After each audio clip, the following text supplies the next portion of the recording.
Now ये जो 3d4 configuration है ये किस चीज़ की है? ये एक आयन की है जिसकी हमारे पास चार्ज है 3+। तो 3+ आयन का चार्ज है हमारे पास और इसकी कन्फिग्रेशन है 3d4।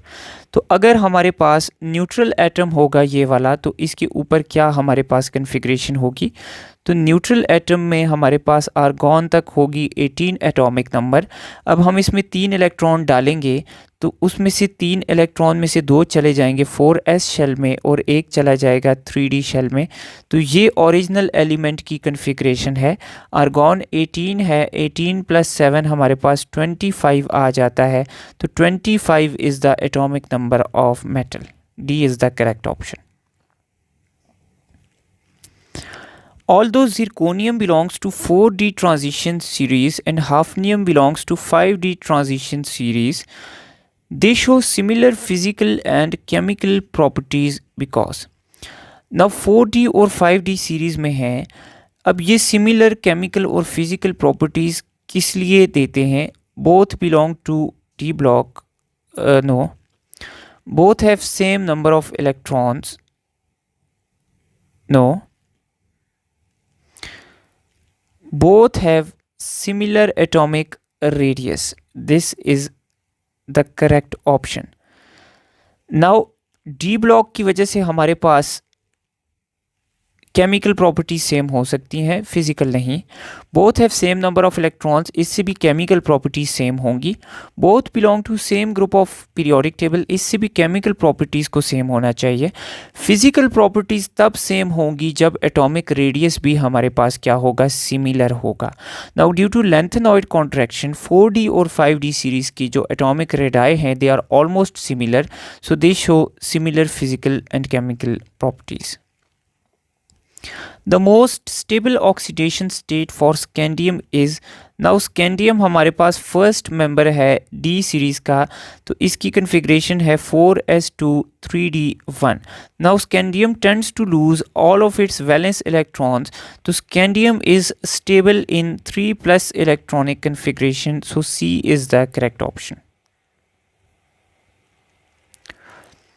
Stable electronic configuration of copper is, now copper हमारे पास सेकेंड लास्ट एलिमेंट है, ये हमारे पास जिंक से पहले है, तो हमारे पास इसकी कन्फिग्रेशन होनी चाहिए 4s2 3d9। लेकिन due to stability of full filled d shell copper adopts 4s1 3d10 configuration. So हमारे पास 4s1 3d10 कन्फिग्रेशन है कॉपर की। C is the correct option. The sequence which shows decreasing order of ionic radii of elements is, now सबसे पहले keep in mind कि negative ions का size जो है वो पॉजिटिव से बड़ा होगा। सो यहाँ पर अगर हम ऑर्डर देखें तो सिर्फ ए ऐसा ऑप्शन है जिसमें नेगेटिव पहले दिए हैं और पॉजिटिव बाद में। तो आपको अरेंज किए बगैर ही यहाँ से आइडिया हो रहा है कि इसमें नेगेटिव बाद में आ रहे हैं, तो नेगेटिव छोटे नहीं हो सकते, नेगेटिव बड़े होंगे। So A is the correct option. तो यूँ आप डायरेक्ट ट्रिक के थ्रू सॉल्व करके अपना टाइम सेव कर सकते हैं। Which of the following has highest hydration energy? Now hydration energy किस आयन की सबसे ज़्यादा है? नाउ जिसका हमारे पास साइज़ सबसे छोटा होगा, जिसकी चार्ज डेंसिटी सबसे ज़्यादा होगी, यानी charge density is proportional to charge and inversely proportional to size. तो जिसका साइज़ छोटा और जिसका चार्ज ज़्यादा होगा उसकी चार्ज डेंसिटी उतनी ज़्यादा होगी और उसकी हाइड्रेशन एनर्जी उतनी ज़्यादा होगी। नाउ क्लोरीन सब में सेम है, बाकी सब ग्रुप 2 के मेटल्स हैं। मैग्नीशियम का साइज़ जिनमें सबसे छोटा है, तो हमारे पास MgCl2 की hydration energy will be maximum. Which of the following shows maximum number of oxidation states?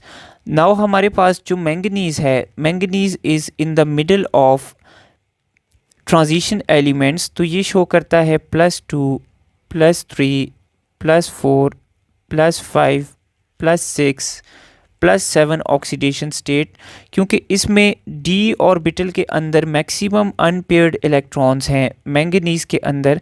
That's why it is able to lose all the D electrons sequence wise and is able to show a broad spectrum of oxidation states. Manganese is better oxidizing agent is. Now manganese दूसरे को तब oxidise करेगा जब ये खुद reduce होगा. तो हमारे पास कौन सा सब्सटेंस बेटर ऑक्सीडाइजिंग एजेंट होता है? When it is in its highest oxidation state. जब एक सब्सटेंस अपनी हाईएस्ट ऑक्सीडेशन स्टेट में हो तो ये रिड्यूस हो सकता है और दूसरे को ऑक्सीडाइज कर सकता है. So it is better oxidizing agent. और रिड्यूसिंग एजेंट कब होगा कोई एलिमेंट? अच्छा, जब ये लोएस्ट ऑक्सीडेशन स्टेट में होगा. सो इसमें मैंगनीज +4 है, इसमें मैंगनीज +3 है, इसमें मैंगनीज +2 है, इसमें मैंगनीज +6 है. So C is the correct option. सी में मैंगनीज हाईएस्ट ऑक्सीडेशन स्टेट में है. ये +6 से नीचे जा सकता है, रिड्यूस हो सकता है आसानी से. सो ये दूसरे सब्सटेंस को ऑक्सीडाइज कर सकता है. So C is the correct option.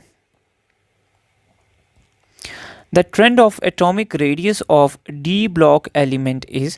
now शुरू में d block element का हमारे पास जो atomic radius है वो decrease करता है, then दरमियान वाले elements में constant होता है और last में increase होता है. We have told the reason of this in detail in d block element chapter. The maximum boiling point of elements in 3D series is shown by. now 3D series में अगर हम manganese की configuration देखें तो it is S2D5, zinc is S2D10, chromium is S1D5 and vanadium is S2D3. Now maximum boiling point तब होता है जब बॉन्डिंग हमारे पास स्ट्रॉन्ग हो. Now the bonding is strong when the number of unpaired electrons is maximum.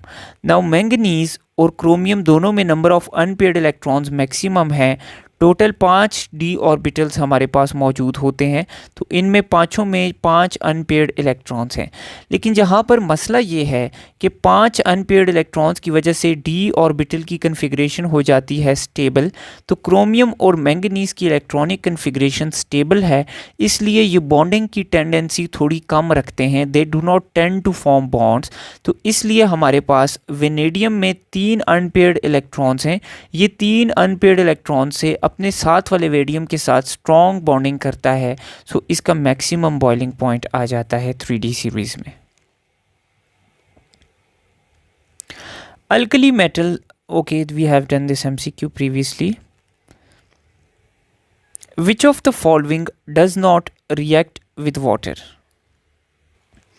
Now beryllium oxide is basically हमारे पास beryllium oxide is insoluble in water due to its covalent character and small size. It is insoluble in water and it does not dissolve in water, so it does not react with water.